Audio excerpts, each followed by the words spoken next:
Continuamos en Todo se sabe. Buenas noches. Está Elmer Cuba, ex integrante del directorio del Banco Central de Reserva, con nosotros porque hoy Omar Mariluz, nuestro compañero de labores, estuvo en Cusco conversando con Julio Velarde, el presidente del Banco Central de Reserva. Varios temas pendientes ahí, entre algunos de ellos que, claro, partíamos de la línea que venimos de un año muy complejo el año anterior y lo que resta de los años anteriores también, pero el 2022 bastante lento el crecimiento y luego afectado por las protestas. Es así que Julio Velarde inicia justamente esta conversación con Omar Mariluz. Rebajatucuentas.com abre puertas donde otras se cierran. Con tasas desde 1.6%, impulsa tus sueños con préstamos con garantía hipotecaria. Empieza este viaje hacia el éxito.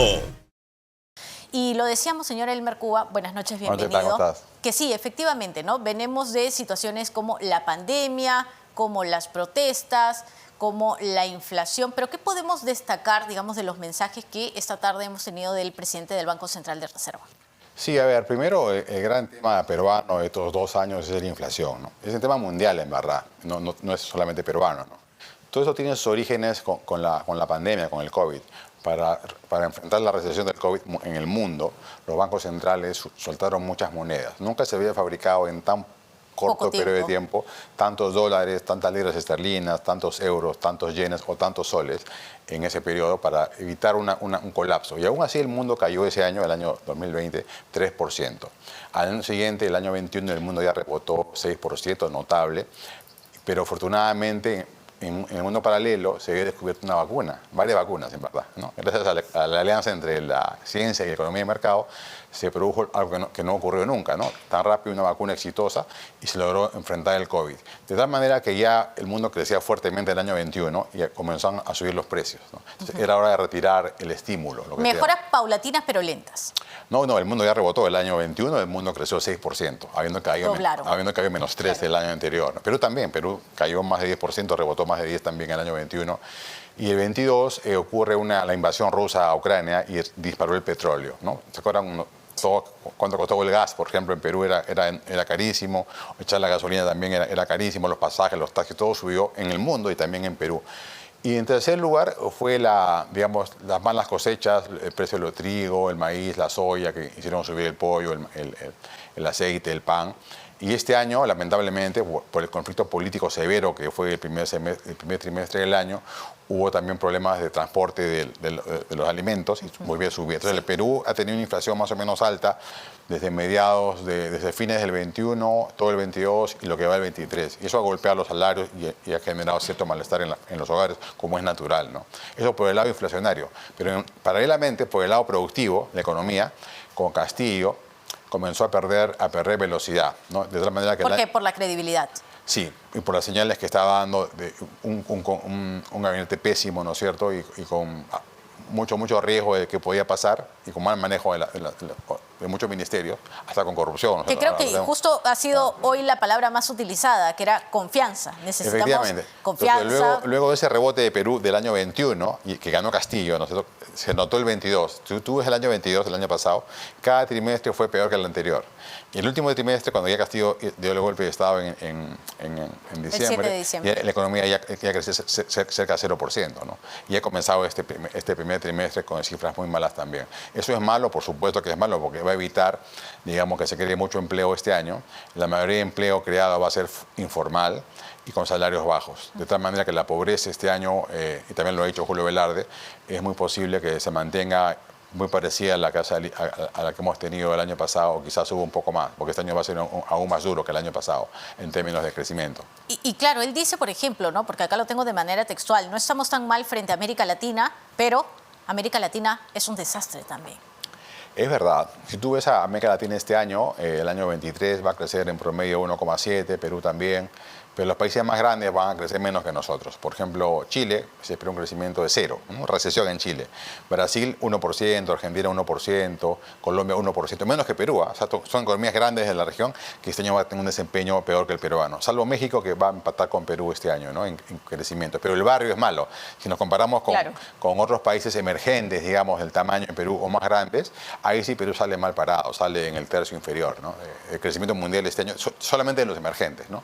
parecidos a nosotros, digamos. ¿Y en qué tipo de sectores, por ejemplo, deberían estar centrados los esfuerzos? Ya estamos mitad del 2023, estamos iniciando el mes de junio, pero ¿en qué sectores deberían estar centrados los esfuerzos para no tener una caída tan fuerte o por lo menos para ir sosteniendo lo que resta de los próximos meses? Sí, más que un sector es la política fiscal la que va a ser importante este año, porque la política monetaria está siendo restrictiva. El Banco Central, justamente para hacer su trabajo de bajar la inflación, ha subido fuertemente las tasas de interés como nunca en los últimos 20 años. O sea, el Banco Central ahorita está dando la pelea fuerte a la inflación, como digo, encareciendo el crédito fuertemente en Perú, como nunca en 20 años. Eso hay que decirlo. Entonces, el Ministerio de Economía, ¿qué le queda por hacer? Ser expansivo. Y el programa Punche Perú, el Punche Perú 1 y Punche Perú 2 son eso, son esfuerzos máximos para que el Estado pueda gastar a través de gasto corriente o inversión de capital para que la economía se estabilice y comience a crecer el resto del año, ¿no? ¿Qué tanto ayudan, sostienen, colaboran realmente los bonos? Y se lo pregunto porque hace tan solo unos días, ¿no? Se habla del bono capital semilla, por ejemplo, para los recicladores, ¿no? Para 7.000 recicladores que estarían recibiendo 900 soles. Y uno dice, podría ser un grupo pequeño, pero venimos en realidad de una entrega de bonos desde la época de la pandemia, sí, ¿no? De COVID-19, donde había un confinamiento terrible y se empezó a entregar bonos. ¿Esto, digamos, nos podría generar algún tipo de inconveniente? A ver, los bonos son útiles en momentos muy especiales. Por ejemplo, en la pandemia, efectivamente, con el confinamiento, hay gente que le prohibía ir a trabajar y gente que gana en el día, ¿no es cierto? El bono era la mejor respuesta. No solamente en Perú, en todo el planeta se dieron bonos de ese tipo, ¿no? Pero ya este año, con la economía rebotando, no tiene mucho sentido tener bonos así generales, ¿no? A millones de personas. Quizás este bono puntual, específico, para temas muy precisos, ¿no? De capital de trabajo o incentivos para cierto tipo de cambio de actividad, ¿no? Pero nada más, ¿no? Pero no debería ser pensado, digamos, para un nuevo sector, no en el contexto que nos encontramos ahora. No, porque nada reemplaza el trabajo mensual, ¿no? El trabajo de uno, de todos los meses, eso es mucho más fuerte que cualquier bono. Un bono, incluso los mejores bonos que daba Perú equivalían a menos de un mes de trabajo, ¿no? Era bueno para no morir de hambre, digamos, ¿no? Y ni siquiera eso alcanzaba. En verdad los bonos no son una solución a largo plazo, ¿no? Hablemos un poco del sueldo mínimo, que constantemente se menciona y esto podría generar muchísima expectativa en los ciudadanos y decir, claro, más platita para mi bolsillo, pero también es cierto que no es para un gran número de ciudadanos, es solo para un porcentaje. Lo que dice hoy día Julio Velarde es los sueldos no suben por si acaso por decreto. Incluso él sonríe, ¿no? Y dice, si no, sería esto muy fácil. Es verdad.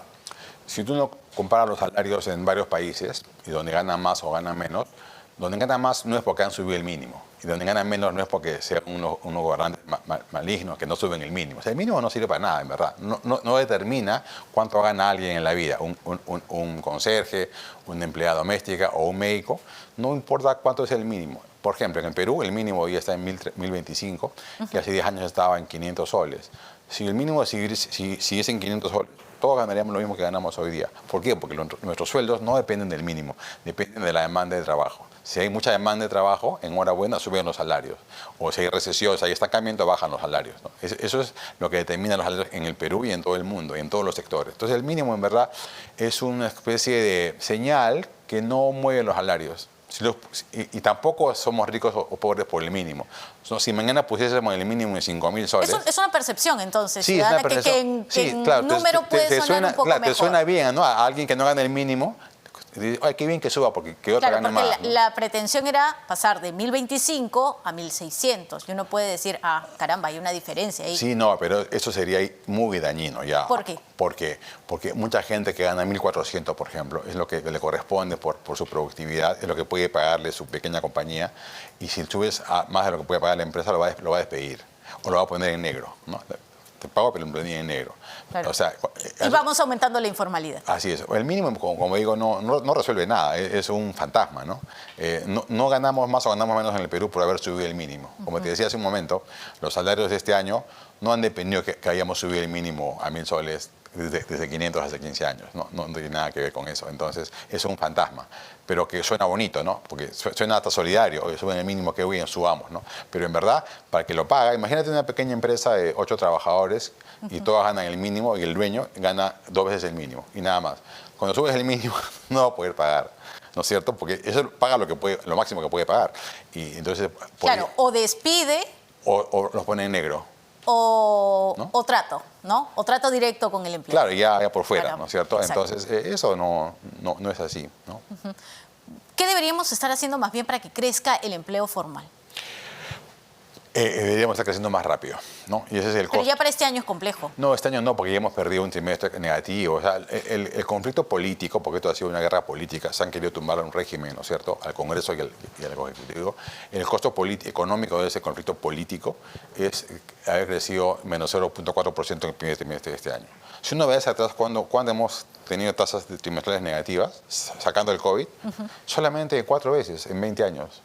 El año 2008 con la crisis mundial, ¿no?, 2 trimestres negativos, y el año 2001 con la crisis política, cuando cayó Fujimori y hubo una crisis mundial, también tuvimos 2 trimestres negativos. O sea, en 20 años hemos tenido 4 trimestres negativos nomás, y este es el quinto. O sea, para que veas lo fuerte que ha sido este conflicto, los costos económicos de este conflicto político, ¿no? Y ya para ir cerrando, porque cuando conversaba nuestro compañero Omar con el presidente del Banco Central de Reserva, Julio Velarde, incluso hasta uno se escuchaba, podía escuchar las risas en el lugar donde se encontraban cuando le pregunta por el precio del pollo. Pero muchos ciudadanos, por no decir que es el ave en realidad la más consumida, andan preocupados porque el precio del pollo se dispara y esto les genera conflictos en la compra de alimentos en sus hogares. Sin contar cuánto subió, por ejemplo, recordemos el aceite, los fideos y los otros productos de la canasta básica familiar. Pero él dice algo que también es muy cierto. Por ejemplo, estamos hablando de gripe aviar, y la gripe aviar ha afectado a muchísimos países en el mundo. En lo que ha fallado Perú, y lo dice el presidente del Banco Central de Reserva, es que no nos hemos preocupado en una vacunación y que esto ha sido la diferencia. Es decir, en atacar el problema como sí se hizo en otras partes del mundo. Sí, a ver, efectivamente no hay ningún producto de la canasta familiar que pese tanto como el pollo. Exacto. ¿No? En términos absolutos, versus cualquier otro producto. Y uno, claro, dice, ¿por qué pregunta por el pollo? Por eso. Y eso es muy importante, efectivamente. Pero recordemos que el pollo, ¿no es cierto?, para engordarlo, come maíz y come soya, ¿no? Y el maíz y la soya han subido 100%, no 5 ni 4, 100% en los últimos 2 años. Y eso ha impactado en los precios del pollo. Pero felizmente la buena noticia es que ya no es así. Este año, el 23, ya ambos precios están muy por debajo que el año pasado. Entonces pronto ese menor costo de producción se van a ir trasladando al precio del pollo. ¿Por qué? Porque es un mercado muy competitivo, ¿no? Hay muchas empresas que producen pollo y es un producto que diariamente se cosecha, digamos, ¿no? Pollo. Entonces lo más probable es que después de estos efectos de la gripe aviar que también ha sumado, ha hecho una menor oferta del ave, en los próximos 2 o 3 meses vamos a ver una convergencia de precios. No solamente del pollo, en verdad, de muchos productos. Entonces, la inflación ya está con anclas. Se han tirado todas las anclas. El tipo de cambio, por ejemplo, ¿te acuerdas? Estaba 4 soles 20 hace año y medio, ahora está a 3 soles 70. Entonces, eso y más los precios internacionales y el petróleo, todas son anclas que van a ayudar a que la inflación comience a ceder, pero más fuertemente hasta fines de año, ¿no? Muchas gracias, Elmer Cuba, por su tiempo, por estar con nosotros aquí en Todo Se Sabe, el exintegrante del directorio del Banco